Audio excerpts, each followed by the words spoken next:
We're excited to bring you this episode of Baseball Therapy. Brad has come to the office today and he's going to be on the couch. Brad, what are your concerns this month? What brings you here today? My concerns, Brig. Can I call you Doc? Sure. My concerns, Doc, are with umpires. And one of my big concerns is, let's look at this real quick from yesterday before we get too deep into this.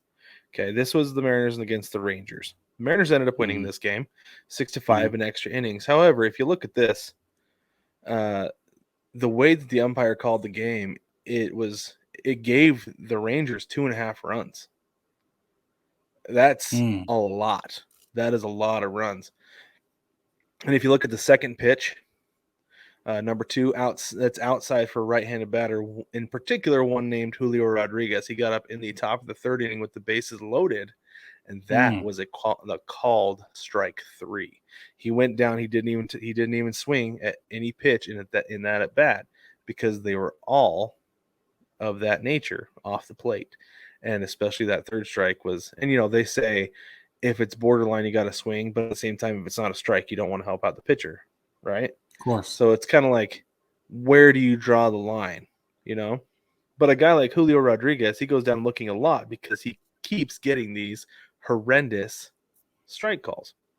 Yeah, this is a concern you've brought up before. Yes. And my big thing, Brig, is that nothing in sports makes me want to turn off a game more than bad officiating. Nothing at all. So I'm a little worried that I might be headed down a road where I can't watch baseball anymore if the officiating continues to get this much worse. Do you have any suggestions about what I can do? Well, I have a couple of questions first. Okay. Your team won. Right. Yes. And this time. Yeah. And this has been a problem with their success in the past. Yes. Is that not true?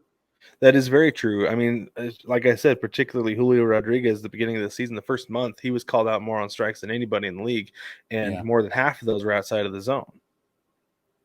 I'm sensing some frustration. I mean, you've made that clear, but I don't think you've really explored how frustrated you are by this. I think you're holding it in. Why are you holding yourself back so much? Maybe because I love to watch baseball so much. It's like I said, it makes me want to turn the game off. Yeah. Right? What keeps you from turning it off then? Maybe an addiction. That's an interesting word to throw around. Let's keep that as an option, but I don't know if we need to go there just quite yet. Okay. Do you? How does it make you feel when you hear the word addiction come out of your mouth? It's when it comes to baseball, I feel pretty okay with it because I know it could be worse, right? Well, I mean, what's worse? What does worse look like? As far as being addicted to anything? Sure. Or baseball? Well, it's up to you. What do you think? Where did your mind go when you said it could be worse? I could have a gambling problem. Yes, you could. I don't, but Brig, I'm not betting on spring training baseball games. Not yet. No. But you promised that you would bring it to my attention if you ever did. I would let you know the day that I place a bet on a spring training baseball game. That's outstanding. Okay, so you may have what you're terming a harmless. Is that fair to say? Harmless addiction? Yeah, I think that's a good way to describe it. Okay, so you have a harmless addiction to the sport. Is it disrupting your daily life in any way? I don't think so. That's good. So in general.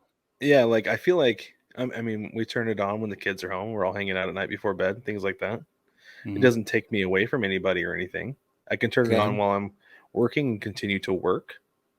How easily can you turn it off? But when the need arises? If I need to turn it off, I can. And does it linger in your mind when you need to turn it off, or does it? Only the Mariners games. Only Mariners games. Mariners games, which are problematic due to the officiating. Yes, and also injuries. Right. Which one But grinds your gears a little bit more? Injuries or bad definitely the officiating? officiating. Definitely the bad officiating. So when was the last time you turned off a game before its conclusion because of bad officiating? 3 weeks ago. Okay, tell me how that went. After you turned it off, what happened? I was in a bad mood the rest of the night. Oh, All night long, I was in a bad mood okay. So because would you go ahead? just because the officiating was so bad. I mean, we've seen it all season, Brig, that there are calls. They're not. I would say one can't even say consistently off the plate because one pitch is literally a ball. The next pitch, exact same pitch, exact same location is a strike. Yeah. And the thing that's frustrating is that Major League Baseball doesn't seem to care too much because it hurts the game, it hurts the product, it hurts the growth of the game. Because like I've almost given up watching the NBA because officiating is so bad. Yeah. I have a hard time watching the NFL because officiating is inconsistent and bad. And Yeah. I And they keep don't changing the want rules. yeah, and they keep changing the rules. So Yeah. how can the officials keep it straight? But Right. I don't want that to become baseball, that I can't watch baseball because the officiating is so bad. And that's why I'm so like avidly pushing for robot umpires.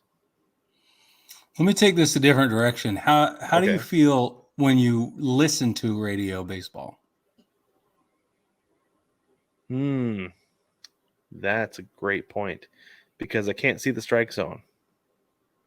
It's much more Yeah. relaxing, listening because I have to take the broadcaster's word for it, right? Indeed. If they Yeah. say that was a little off the plate, I have to take their because they could say a little off the plate and it could be 3 feet away. I don't know. They could be pulling the Bob Euchre, right? Just a Yeah. bit outside That's right. Absolutely, they could. Yeah. when it's at the backstop. Hmm. So maybe there's another way to engage with these games that It doesn't might disrupt your be. life and still keeps you, emotionally balanced. I think you're right, Frick. I hadn't even thought of that. That might be That way the you can solution. feed your harmless addiction. I'm just asserting this is harmless, you take it or leave it. But when I propose that you spend more time listening to baseball games versus watching baseball games and how it affects you. I mean, how does that make you feel? The idea of listening more than I do watching. like listening to games. That's typically what I do during the day when I have to work anyway. Is I turn it on so the video, so the visual is not a distraction, right? Yeah, yeah. I do the same Yeah, thing. yeah. So I'm not opposed to it. I do like radio broadcasts. In fact, teaser everyone, baseball family, we're going to be rating radio broadcasts here coming up in several weeks or months Well, because we want to go through and listen to all of them. yeah. So I think, But how do you feel now? I You like feel that, any Brig. relief at That all? actually makes me feel a lot better because I was like legitimately like worked up about it. Yeah. No, it's Like easy to get that's worked like up about for it. reals. That's not me playing a character or anything. I was Yeah, legitimately worked up about it I coming into this understand. thing. But it makes me feel a lot better. I think that's a good solution, Brig. Listen to more games, watch less. Well, or maybe when you feel the tides turning that way, you can turn off the visual and turn on the Yeah, radio.